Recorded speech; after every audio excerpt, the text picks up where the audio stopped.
Rick, now that the baby's here, we need you to find another place to live, my daughter Jessica said, without even looking at me as she settled little Tommy on her lap.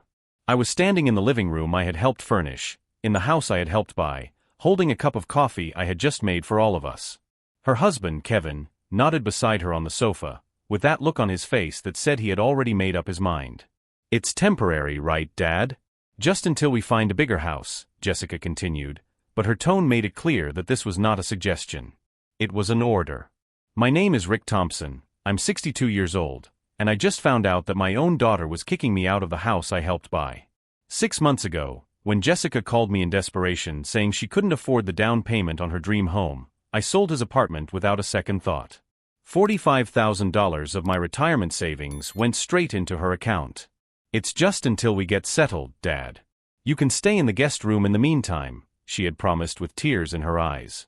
Kevin had agreed, even hugged me, calling her the best father-in-law in the world. What a joke.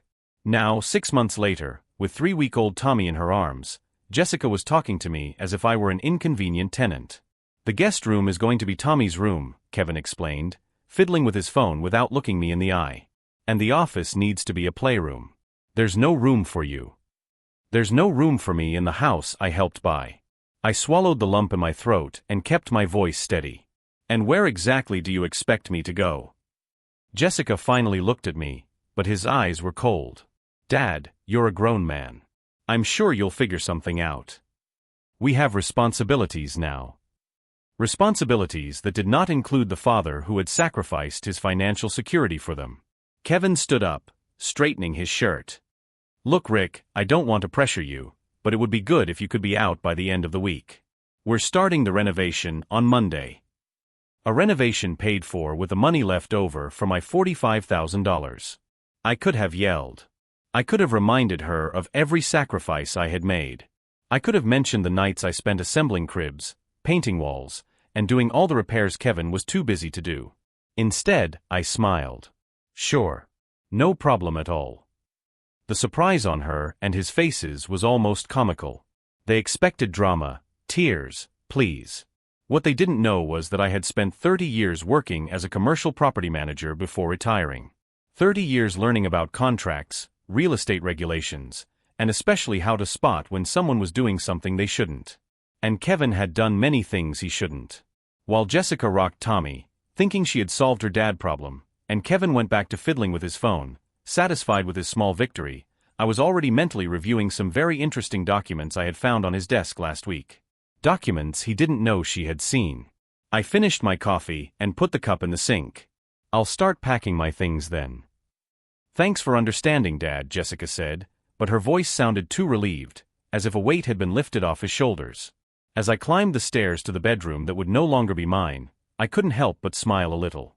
If you're enjoying this story about how family can surprise you, don't forget to subscribe to the channel to see how this situation unfolds. Because Kevin and Jessica thought they were getting rid of a problem. In fact, he had just awakened a ghost who knew all the secrets hidden in the foundations of his house. And those secrets were about to come to light in a way they never imagined. 3 days later, as I packed my few belongings into moving boxes, I began to understand better with whom I was dealing. Kevin wasn't just an ungrateful son-in-law. He was a man who had built his entire adult life on carefully crafted lies. On Monday morning, while he was at work and Jessica had taken Tommy to the doctor, I decided to organize some documents I had left scattered around the office.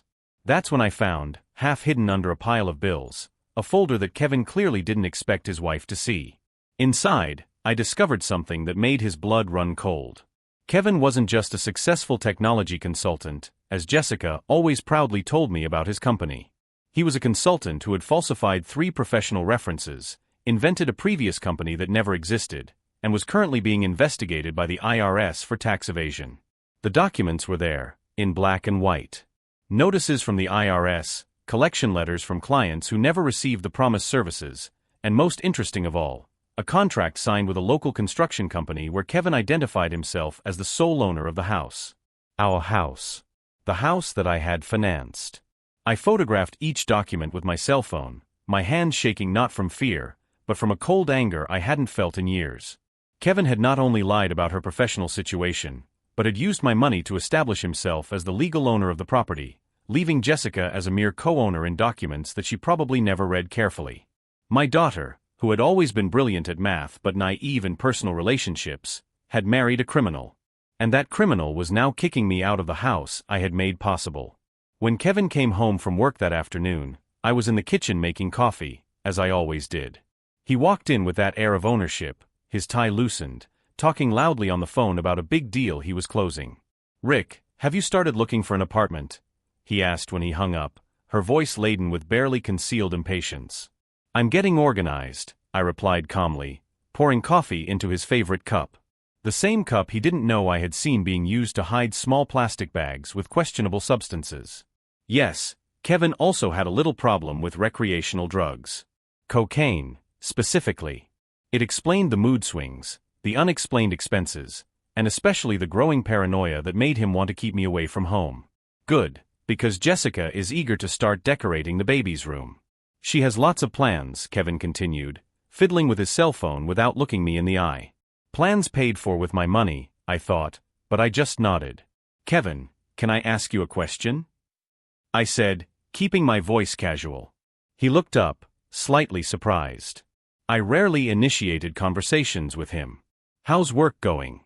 Jessica always says that you're very successful." A flash of something like panic passed through his eyes, but it was quickly replaced by a forced smile. "Very well, very well. I closed a big deal last week. Consulting for a software company." Lie number 1. "What kind of software?" I asked, genuinely curious to see how far he would go. Human resources management. Technical stuff, you wouldn't understand," his lie number 2, with a hint of condescension. I smiled and nodded, as if I really were a confused old man who wouldn't understand his sophisticated business operations. What Kevin didn't know was that I had spent the last 30 years managing commercial properties for technology companies. I knew the industry better than she ever would. "It must pay well," I commented innocently. "It does. That's why Jessica doesn't have to worry about going back to work anytime soon. I can support the family on my own." "With what money, Kevin?" "With the $45,000 that came out of my retirement fund?" That night, after they went to bed, I continued my investigation. Kevin was sloppy with important documents, but meticulous about hiding his illegal activities. I found more evidence hidden in old folders, fraudulent contracts, fake identities he used in different businesses, and even some veiled threats from dissatisfied customers. My daughter had married not only a liar, but a petty criminal who used our home as a base of operations for his schemes. The next day, Jessica finally appeared in the kitchen while I was having breakfast. Tommy was sleeping in his stroller next to her, and for the first time in weeks, she seemed willing to talk. "Dad, about his having to move out," she began, avoiding my gaze. "I know it's hard, but Kevin is right. We need the space." "I understand perfectly, Jessica." She seemed surprised by her acceptance. "Kevin works hard to support us. He deserves to have the house organized the way he wants." He works hard. If by work she meant forging documents and deceiving clients, then yes, Kevin worked hard. "He's a really good provider," I agreed, watching his expression light up. "Exactly. And now with Tommy, he wants to make sure we can offer the best for our son." The best. Like the security of having a father who could be arrested at any moment. "Jessica, may I ask a sensitive question?" She hesitated. "Of course. Have you consulted with a lawyer about estate planning? With a baby now, it's important to have everything documented correctly." Her face immediately closed. "Kevin takes care of all that stuff. He understands business." "I'm sure he does. I was just curious about how you organize the ownership of the house, considering her initial contribution." Total silence. Jessica was visibly uncomfortable. "Kevin said everything is in order. You don't need to worry about these things, Dad." "Of course not," I replied softly. "Kevin seems to have everything under control." But as she rocked Tommy and talked about the renovation plans, I was already mentally organizing my next move. Because Kevin had made a fundamental mistake in trying to push me out, he had completely underestimated who he was and what he was capable of. He thought he was dealing with a vulnerable, dependent retiree. In fact, he was messing with a man who had spent decades identifying real estate fraud, had connections in every relevant department in the city, and now had enough evidence to destroy not only her reputation but her freedom. Kevin wanted me out of his house. Fine. I would leave. But when I left, I would take with me something he never imagined I possessed, the power to bring everything crashing down on her head in a way he never saw coming. And the most interesting thing of all was that Kevin, in his growing arrogance, continued to provide more ammunition against herself with each passing day. On Friday morning, everything changed for good. Kevin had left early for what he called an important meeting with investors, leaving Jessica alone with Tommy. She had just finished breastfeeding the baby and was exhausted, so I offered to take care of his baby while she rested. "Thanks, Dad. You've always been better with babies than I am," she murmured, handing me Tommy before going upstairs to her bedroom. It was while rocking my grandson on the living room couch that I heard Kevin arrive earlier than expected, talking loudly on the phone in the entryway. No, you don't understand. I need this to disappear from the records by Monday. Completely. As if it never existed, he said, her voice tense in a way I had never heard before. I kept quiet, pretending to be focused on Tommy, but every word came through loud and clear. "Listen here, Marcus. I paid you very well to keep these things organized. If the IRS finds those documents, we're both going to be in serious trouble." My blood ran cold. Kevin was instructing someone to destroy evidence. "My father-in-law is still living here, but he's leaving tomorrow. After that, I can use the office without worrying about prying eyes," Kevin continued. Prying eyes. That's what he was referring to me. I need to burn everything in the safe. Contracts, bank records, the alternate identities. Everything. Alternate identities. Kevin wasn't just a tax evader. He was someone who assumed false identities to commit fraud. Tommy started crying, and I got up carefully, taking him to the kitchen while Kevin ended the call. When he entered the living room, he found only the empty sofa. "Jessica!" he shouted. "She's resting," I replied from the kitchen, keeping my voice normal as I prepared a bottle. Tommy was hungry. Kevin appeared in the kitchen doorway, watching me with a strange expression. "How long have you been there?" "I just came downstairs." "Why?" He studied her face for a long moment, then shook his head. "Nothing. I just thought I heard voices." "Just me talking to Tommy," I lied softly, offering the bottle to the baby. That afternoon, after Kevin left again, I decided I needed to act fast. If he was planning to destroy evidence over the weekend, I only had 24 hours. I called my old coworker, Frank Morrison, who now worked as a private investigator after retiring from the police force. "Rick. Long time no see. What can I do for you?" "Frank, I need a favor. Something confidential." "Sure. What do you need?" I explained my situation briefly, without mentioning that Kevin was his son-in-law. Frank listened quietly. "Rick, what you're describing are federal crimes. Tax fraud, false identity, destruction of evidence. That's not private investigator territory." "I know. But I need someone I can trust to document what I've found before it disappears. Someone who knows how to preserve evidence properly." A pause. "Where are you now?" "At the house in question. The suspect leaves in the morning for an appointment that will last several hours. I'll be there at 8 in the morning. And Rick, don't touch anything else until I get there." That night, during dinner, I watched Kevin and Jessica interact. She talked excitedly about her plans for the baby's room, completely oblivious to the fact that she was married to a criminal. "Kevin got an amazing discount on the furniture because he knows the supplier," Jessica said, smiling at her husband. "Sometimes I think he knows everyone in town." Kevin smiled back, but his eyes remained nervous. He barely touched his food. "Dad, haven't you found an apartment yet?" Jessica asked, changing the subject. "I'm still looking," I replied. "But don't worry. I'll leave on Sunday, as we agreed." "Perfect," Kevin said quickly, visibly relaxing. "Sunday will be ideal." Sunday would be ideal for him to burn evidence in peace. After they went to bed, I lay awake staring at the ceiling. For the first time since I discovered who Kevin really was, I felt afraid. Not for myself, but for my daughter and grandson. If Kevin was involved in federal crimes, there were dangerous people around him. And Jessica was in the middle of it all, completely unaware. At 3 in the morning, I heard Kevin quietly leaving the house. I waited 10 minutes, then headed to the office. The safe he had mentioned in the phone call was partially open. Inside, I found folders organized by year, each containing documents that proved a much more extensive fraud network than I had imagined. Kevin wasn't just an amateur criminal. He was part of a sophisticated operation that included money laundering, large-scale tax evasion, and what appeared to be a bribery scheme involving public contracts. And he was using our house, bought with my money, as his center of operations. I photographed every document, my hands shaking not from nervousness but from a cold anger that grew with each page. My daughter had married not just a liar, but someone who could drag her to prison along with him. When Kevin returned at 5 in the morning, I was already back in bed, pretending to be asleep. But this time, when I heard his footsteps in the hallway, I no longer felt the despair of a father being rejected by his family. I felt the iron determination of someone who knew exactly what he needed to do. Kevin had made the fatal mistake of underestimating the man he was kicking out of his house. He thought he was getting rid of an inconvenient old man.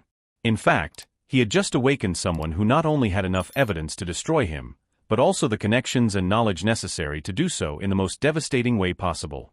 At 7 in the morning, while Kevin slept soundly after her night of criminal activities, I received a message from Frank. Arriving in an hour.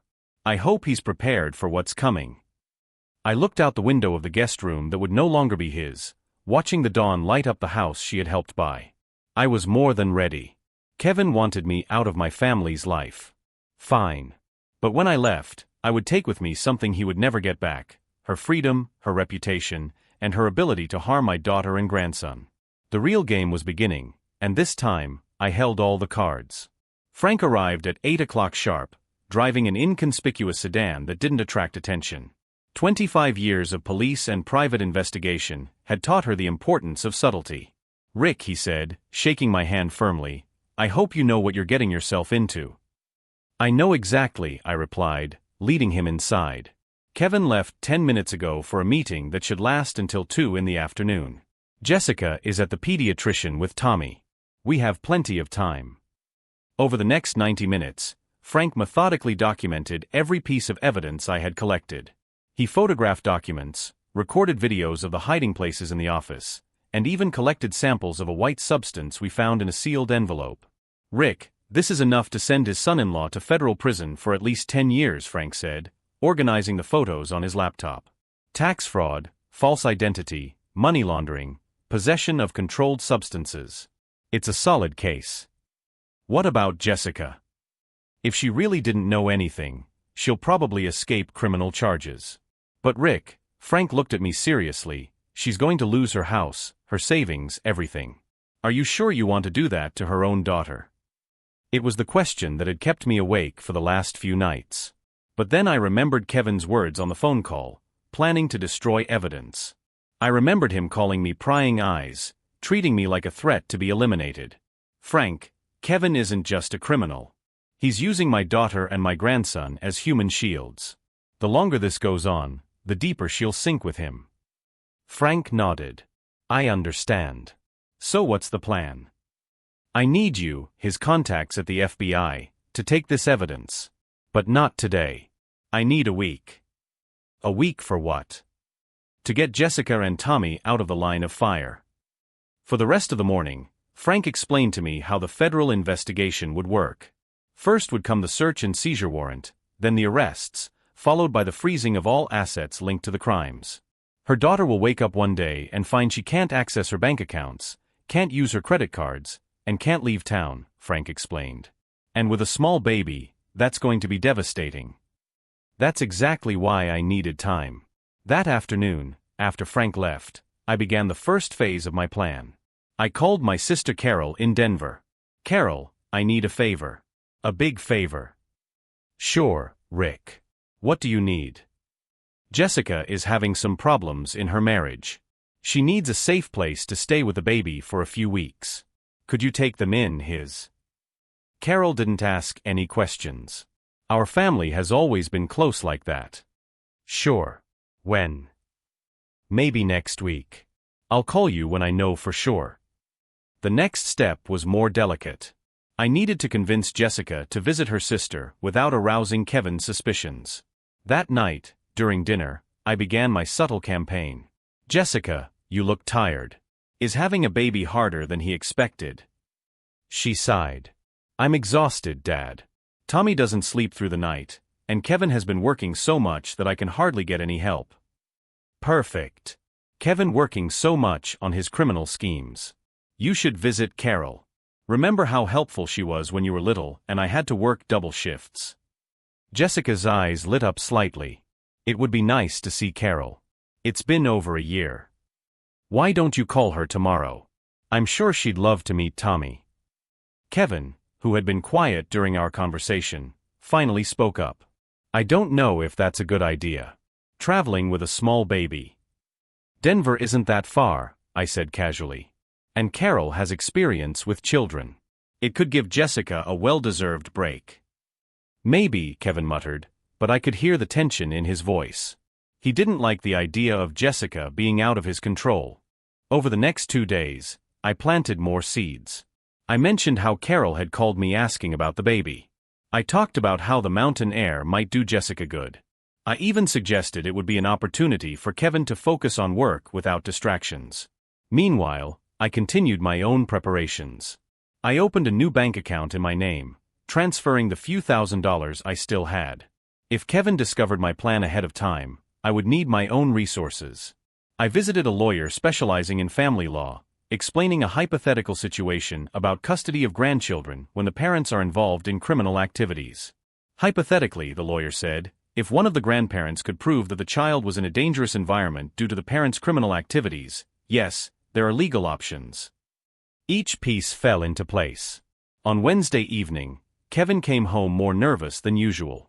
He spent an hour locked in his office, speaking quietly on the phone. When he came out, his eyes were red and his jaw was tense. Are you okay? Jessica asked, looking up from the baby care book she was reading. Just work, Kevin replied curtly.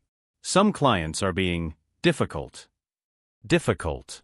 Like the IRS tends to be when investigating fraud. Maybe he should take a vacation, I suggested innocently. He seems really stressed lately.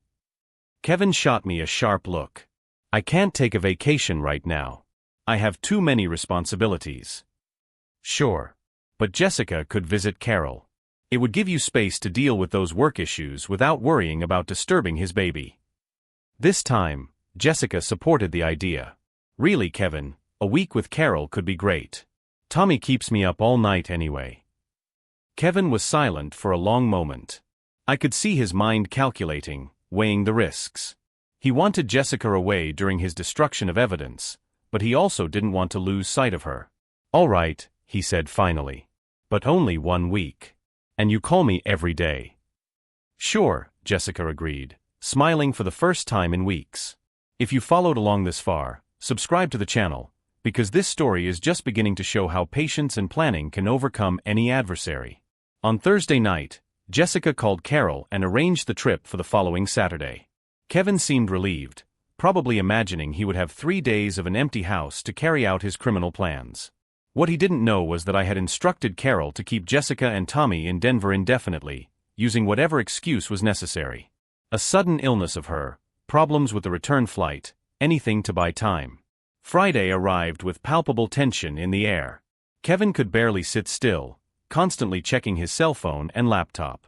Twice I caught him burning documents in the living room fireplace, something he had never done before. Just cleaning out some old files, he explained when he noticed her gaze. Sure, I replied, mentally adding destruction of evidence to the list of crimes Frank would hand over to the FBI. That night, after everyone had gone to bed, I made my final call to Frank. Everything is ready, I said. Jessica and Tommy are leaving tomorrow at 2 in the afternoon. Give them 48 hours to settle in Denver, then execute. Rick, are you sure? Once this starts, there's no stopping it. I looked out the window at the house I had helped buy, thinking of my daughter sleeping upstairs, unaware that she was married to a criminal. I thought of my grandson, who deserved to grow up safe, away from the shadow of his father's illegal activities. I'm absolutely sure, Frank. It's time for Kevin to face the consequences of his choices. Saturday morning brought an air of false normality. Kevin helped Jessica load the bags into the car, kissed Tommy on the forehead, and waved as they drove off to the airport. "Finally," he muttered, watching the car disappear around the bend. Finally, indeed. But not for the reason he imagined. While Kevin headed to the office, probably to begin his final destruction of evidence, I sat on the porch with a cup of coffee and his cell phone. In 48 hours, Kevin's life would change forever. And this time, it would be he who didn't see the storm coming until it was too late to run. Monday arrived with cloudy skies and palpable tension in the air. Kevin had been in the office since 6 in the morning, burning documents in the fireplace and destroying evidence like a possessed man. The smell of burning paper hung over the entire house. At 10 in the morning, my phone rang. "Rick, it's Frank. We're on our way." I looked out the window and saw Kevin carrying another box of documents to the backyard. He had set up a small makeshift bonfire near the fence, feeding it with papers he thought would never see the light of day again. "Perfect timing," I muttered to Frank. 15 minutes later, 3 black cars pulled up in front of our house. Men and women in suits got out, FBI badges clearly visible. Kevin had his back to us, focused on his bonfire of evidence, when I heard the amplified voice, "Kevin Matthews, FBI. You're under arrest." The way Kevin froze, a stack of papers still in his hands, was almost comical. He turned slowly, his eyes wide with utter panic. "There's been a mistake," he stammered, dropping the documents. "I haven't done anything." Special Agent Rebecca Torres approached, arrest warrant in hand. "Kevin Matthews, you are charged with tax evasion, identity fraud, money laundering, and destruction of evidence. Anything you say can be used against you." That's when Kevin saw me on the porch, watching the scene unfold. His eyes narrowed with terrible understanding. "You," he whispered, pointing at me with a trembling hand. "You did this." I calmly descended the porch steps, walking over to where the agents were handcuffing him. "Kevin," I said softly, "do you remember when you said I should find another place to live?" He pulled against the handcuffs, trying to break free. "His son of a bitch. You destroyed my life." "No, Kevin. You destroyed your own life. I just documented the process." Agent Torres turned to me. "Mr. Thompson, thank you for her cooperation with this investigation. Her evidence was crucial." Kevin stopped struggling, an expression of utter disbelief taking over his face. "Evidence? What evidence?" I smiled for the first time in weeks. "All of it, Kevin. Every document you hid in the safe. Every fraudulent contract. Every false identity. Every suspicious bank transaction.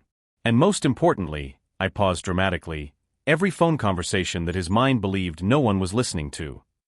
"That's impossible," Kevin muttered, more to himself than to us.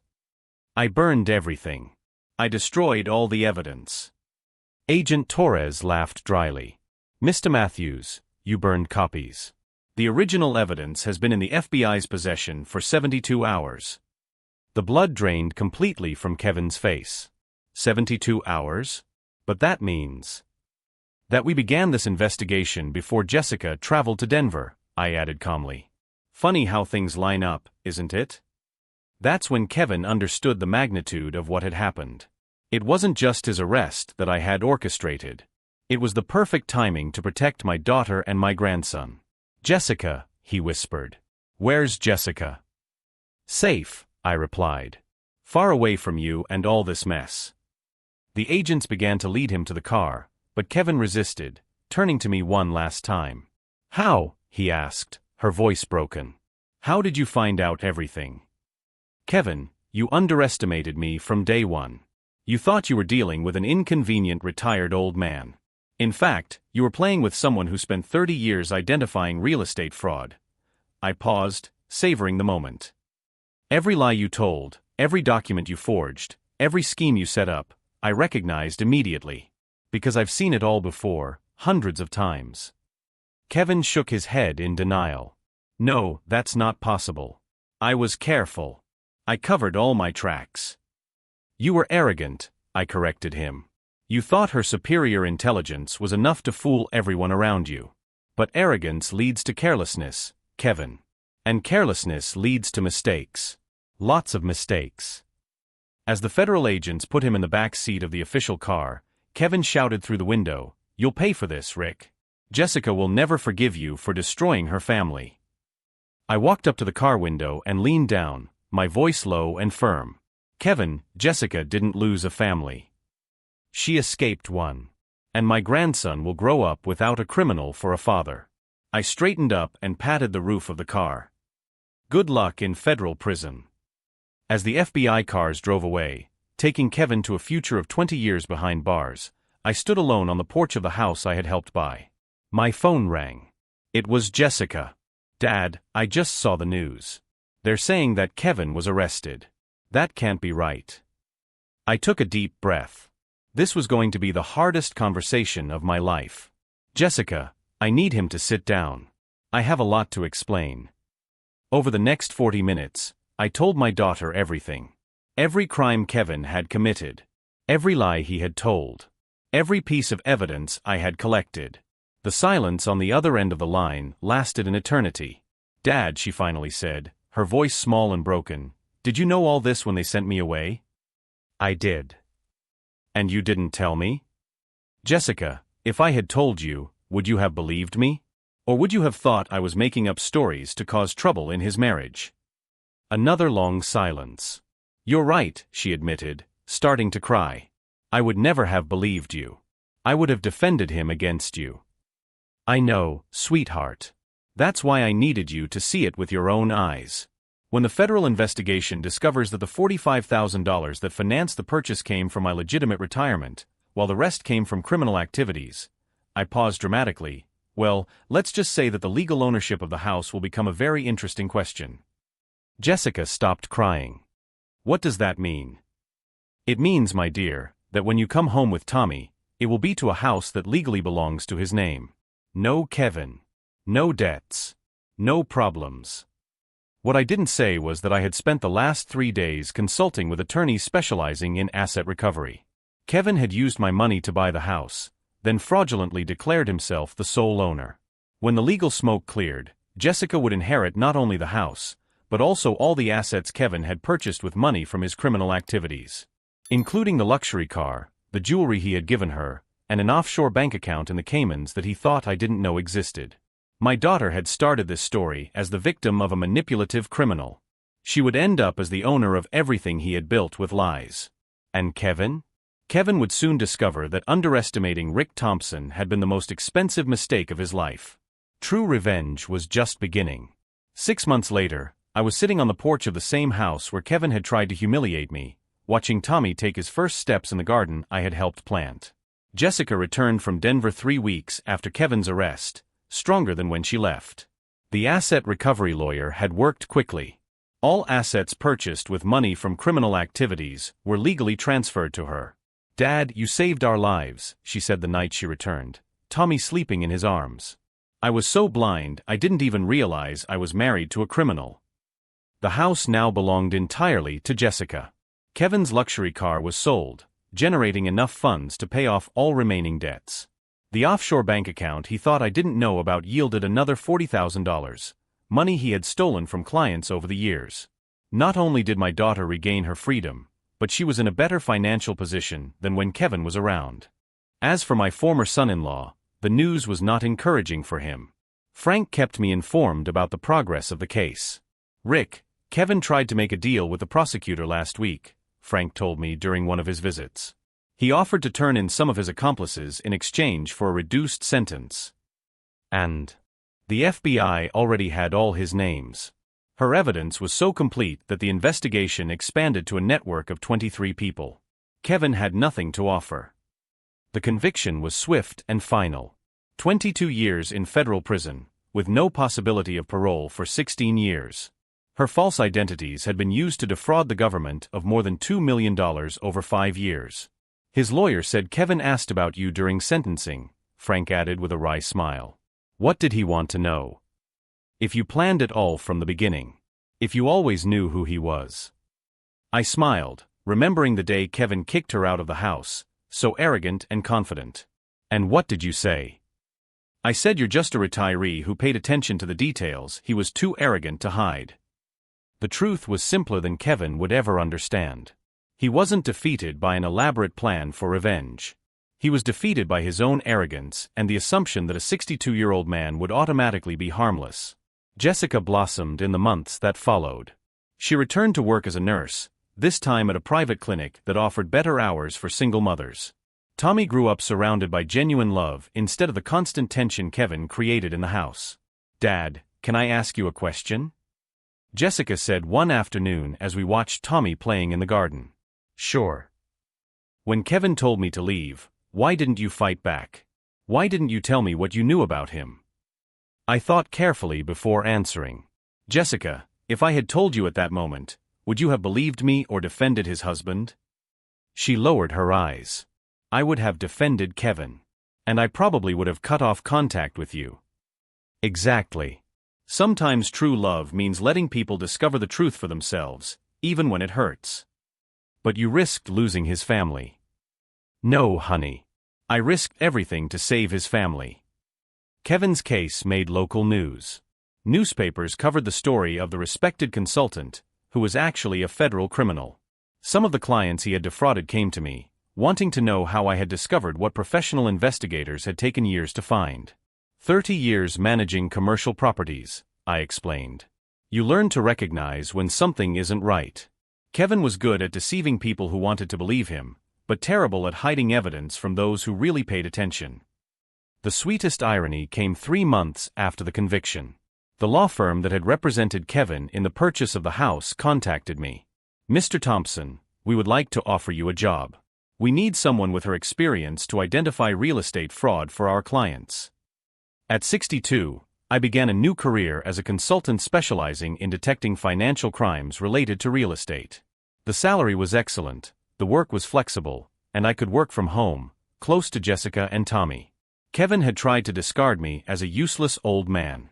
Instead, he inadvertently launched me into a career more rewarding than anything I had done before. During the afternoons, when Jessica was at work, I took care of Tommy. My grandson would never know that his father was a criminal. That would be a conversation for when he was much older. For now, he would grow up knowing only that Grandpa Rick was always there, always protective, always attentive to details that others missed. A year after Kevin's arrest, I received a letter from the federal prison. "Rick, I know you hate me, but you need to know that Jessica and Tommy are better off without me. You were right all along. I was a liar and a criminal. I hope you can forgive a man who has finally understood the magnitude of his mistakes." I showed the letter to Jessica. She read it silently, then folded it carefully. "Does he want you to reply?" she asked. "There's nothing to reply to. Kevin made his choices. Now he's living with the consequences." In fact, I had forgiven Kevin a long time ago. Not for him, but for myself. Holding on to anger would only have poisoned the second chance life had given me with her family. Today, as I write this story, Tommy is playing at my feet, calling me Grandpa Rick in her sweet 2-year-old voice. Jessica is in the kitchen preparing dinner, humming softly as she used to do when she was a child. The house is filled with laughter, love, and security, everything Kevin could never have offered, even if he had tried to be a man. The best revenge wasn't destroying Kevin. It was building a life so good that his absence became a blessing rather than a loss. He tried to drive me out of my own family, but he ended up removing himself from the equation. I learned that true victory isn't repaying the damage you've suffered, it's achieving the peace and happiness your enemies could never imagine. If this story of patience, strategy, and justice has touched us in any way, subscribe to the channel and share in the comments. Has he ever had to choose between retaliating in kind or acting wisely? Sometimes the sweetest revenge is simply to live well.